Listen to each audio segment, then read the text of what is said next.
तो मैं आप सभी को ईमानदारी से कह रहा हूँ, घर से जो पैसे आ रहे हैं ना आपके, ये बहुत ही खून पसीने की कमाई है। कोई उन्होंने करप्शन या रिश्वत लेके नहीं की है। इस कमाई को यूं ही वेस्ट होने मत देना। बहुत उम्मीदों के साथ बेचते हैं, वो पैसे नहीं आते, उम्मीदें साथ में आती है। हर रिजल्ट के बाद पूछते दिख रहा था रे कि वो बहुत डर डर के पूछते हैं कहीं फेल तो को हुए। जोर से इसलिए नहीं पूछते कि आपको भी दुख ना हो। अगर आपने कह दिया कि नहीं हुआ मेरा, तो फिर वापस मजबूती के साथ कहते हैं कोई बात नहीं बेटा, अगली बार भले मेहनत कर ले। फिर वो 5-7 हजार रुपए आपको भेजने की प्रयास में जुड़ जाते हैं। कमठे पे आने वाले कमठे पे काम करके बेचते हैं। सिलेक्शन हमेशा उस बच्चे का होता है जो बिल्कुल दुनियादारी से हटके एक कोई कोना पकड़ ले और लिमिटेड मटेरियल को लेके बैठ जाए। ऐसे बच्चों को मैंने टॉप करते हुए देखा है। आप जितना पढ़ाई का प्रदर्शन करोगे उससे नौकरी लगेगी नहीं। जो आपको चढ़ा के बैठते हैं वो सबसे पहली आपकी आलोचना वही करेंगे बाद में। मोस्टली समस्या क्या होती है, हमारे आसपास वो लोग रहते हैं हमारे को चढ़ा के रखते हैं, थारे जड़ो तो इंटेलिजेंट को यही को थारो नहीं उत्करी को है। आप रे सबसे अधिक कोई मजो करे तो ए टाबर करे। हकीकत बता रहा हूं, थारो नहीं हुआ तो केरो ही नहीं वे। पर आपको भी आ जाता है घमंड कॉलर ऊपर, मतलब मैं इंटेलिजेंट हूं। परीक्षा में जाते ही ऐसी स्थिति बेकार होती है क्योंकि आपने तुलना की ही नहीं। आपने तुलना सिर्फ और सिर्फ उन बच्चों ने जैसा कहा वैसा आपने सोच लिया कि भाई वास्तव में मैं बहुत इंटेलिजेंट। अगर आप ऐसे साथियों के साथ रह रहे हैं तो मैं तो कहता हूं अभी भर्ती को बहुत टाइम है, अभी भी अपना रूम अलग कर लो और कहते ऐसी जगह रहो जिसमें आपको ऐसा कोई चढ़ाने वाला ना हो। कुछ स्टूडेंट ऐसे लोगों के साथ रहते हैं जो हमेशा आपको ऐसा दिखाते थारो तो वह कौन, ये भी हानिकारक है। अगर कोई उठते ही बोल रहे तारे मजे उड़ गए,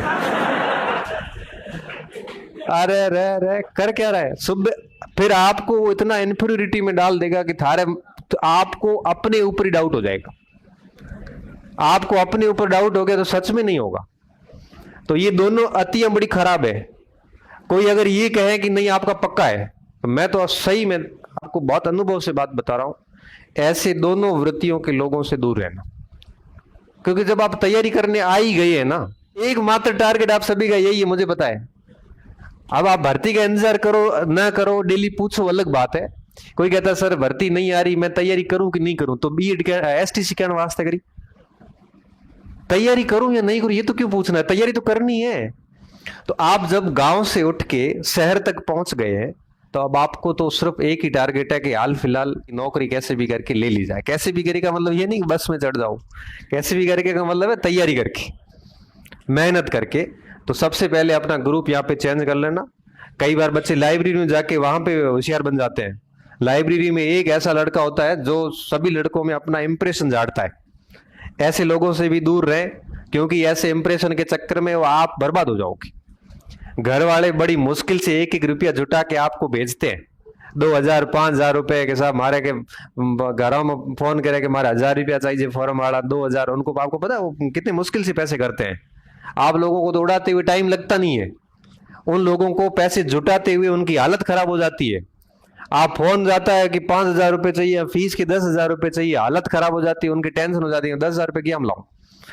अब आप इतने कोई अमीर घर के औलाद तो है नहीं, सीधी सी बात है, हम कोई नहीं करोड़पति। यहाँ पे 10,000 रुपए के लिए कई जुगाड़ करने पड़ते हैं। उनको घी बेचना पड़ता है, मतीरे के बीज पड़े हैं तो वो बेचने पड़ते हैं, मूंग पड़े हैं तो वो बेचने पड़ते हैं, अपनी खुशियों में कटौतियां करके, और वो पैसे जुटा कर आपको बेचते हैं ताकि इसकी पढ़ाई में कोई भी बाधा उत्पन्न हो। उनको नहीं पता कि आप यहाँ पे क्या कर रहे हैं।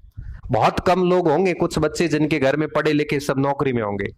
अब यहाँ पे जब बच्चे मिठाई खिलाने आते हैं, मैं पूछता हूँ कि घर में कौन सी नौकरी, 99% बच्चा आते यही कहता सर मैं पहला नौकर हूं। अब उस अनपढ़ माँ बाप को क्या पता है कि आप उस पैसे का कैसे सदुपयोग कर रहे हैं। जब इतनी मुश्किलात से वो आपको 10,000 रुपए भेज रहे हैं तो आपका परम कर्तव्य बनता है उनको रिटर्न करने का। और रिटर्न तभी होता है जब उनको जो है वो वापस रिजल्ट मिलेगा। अभी एक बच्चा आया, उसका कहाँ का था, गांव कौन सा बताया था, मैं गांव भूल रहा हूँ, 226 25 नंबर उसके, रैंक भी ठीक है, 13 14 15 कुछ ऐसी रैंक बता रहा था बाड़मेर में। मैंने पूछा बेटा कैसे करा, तैयारी कैसे करी, हेल्प तो कि नौकरी में, तो सर नौकरी में मैं घर पे अकेला ही हूँ। फिर हुआ क्या, तो घर पे अकेला ही हूँ और तैयारी करी और नौकरी लग गई।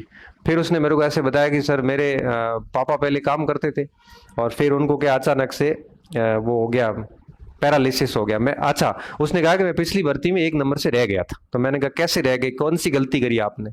तो मेरे पापा को अचानक से पैरालिसिस हो गया और 28 फरवरी के आसपास कुछ परीक्षा थी शायद रीट की, तो उससे कुछ 2-4 दिन पहले पैरालिसिस हो गया। तो मैं उनकी पूरी ध्यान में रख गया और परीक्षा के दिन या उसके पहले 1 दिन है वो पापा की डेथ हो गई। तो डेथ होने के बाद में क्या हुआ कि मैं कंसंट्रेशन कर ही नहीं पाया और उसकी वजह से फेल हो गया था।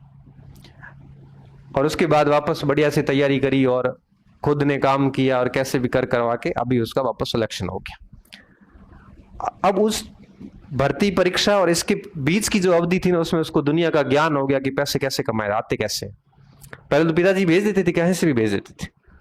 तो मैं आप सभी को ईमानदारी से कह रहा हूं, घर से जो पैसे आ रहे हैं ना आपके, ये बहुत ही खून पसीने की कमाई है। कोई उन्होंने करप्शन या रिश्वत लेके नहीं की है। इस कमाई को यूं ही वेस्ट होने मत देना। बहुत उम्मीदों के साथ भेजते हैं, वो पैसे नहीं आते, उम्मीदें साथ में आती है। हर रिजल्ट के बाद पूछते दिख रहा था रे की वो, बहुत डर डर के पूछते हैं कहीं फेल तो को हुए। जोर से इसलिए नहीं पूछते कि आपको भी दुख ना हो। अगर आपने कह दिया कि नहीं हुआ मेरा, तो फिर वापस मजबूती के साथ कहते हैं कोई बात नहीं बेटा, अगली बार भले मेहनत कर ले। फिर वो 5-7 हजार रुपए आपको भेजने की प्रयास में जुड़ जाते हैं। कमठे पे आने वाले कमठे पे काम करके बेचते हैं। 2-4 दिन पहले एक राम अवतार करके मेरे पास बच्चा आया था चोटन का, उसका कह रहा है कि पापा तो कर नहीं पाते, घर पे पड़े हैं और काम हो नहीं पाता उनसे। तो बड़े पापा का बेटा है, वो चिंदियां बेचता है, चींदे बेचे बेचे मना है वो पैया दे। तो एसटीसी फीस तो मन के मारे स्कूल में मार सादी। स्कूल में 7 मास्टर थे, सभी ने 2-2 हजार मिला के मेरे को 14 हजार रुपये फीस दी थी एसटीसी की। पैसे थे नहीं, और वो बच्चा है वो अभी उसका L1 में सिलेक्शन हुआ। आप सोचो कि किस तरह से करते हैं। तो आपको अगर किसी ने यहाँ भेजा है, आप मान के चलिए कि आपके पीछे कोई मजबूती से खड़ा है। और महिलाओं की मैं हकीकत बात बताऊं, इनको यहाँ आने, आप जो यहाँ पे आए हैं ना, आपके पीछे कोई न कोई शक्तिशाली व्यक्ति खड़ा है पीछे, जो आपको कह रहा है आप जाओ को पढ़ो, मैं पीछे मैं देखूंगा।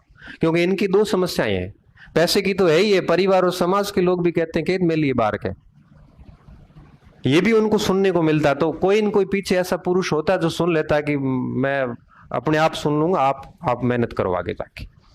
तो इस सारी उम्मीदों के साथ में जब इतनी विकटताओं के साथ में जब आपको भेजा, तो आपका कर्तव्य बनता है ना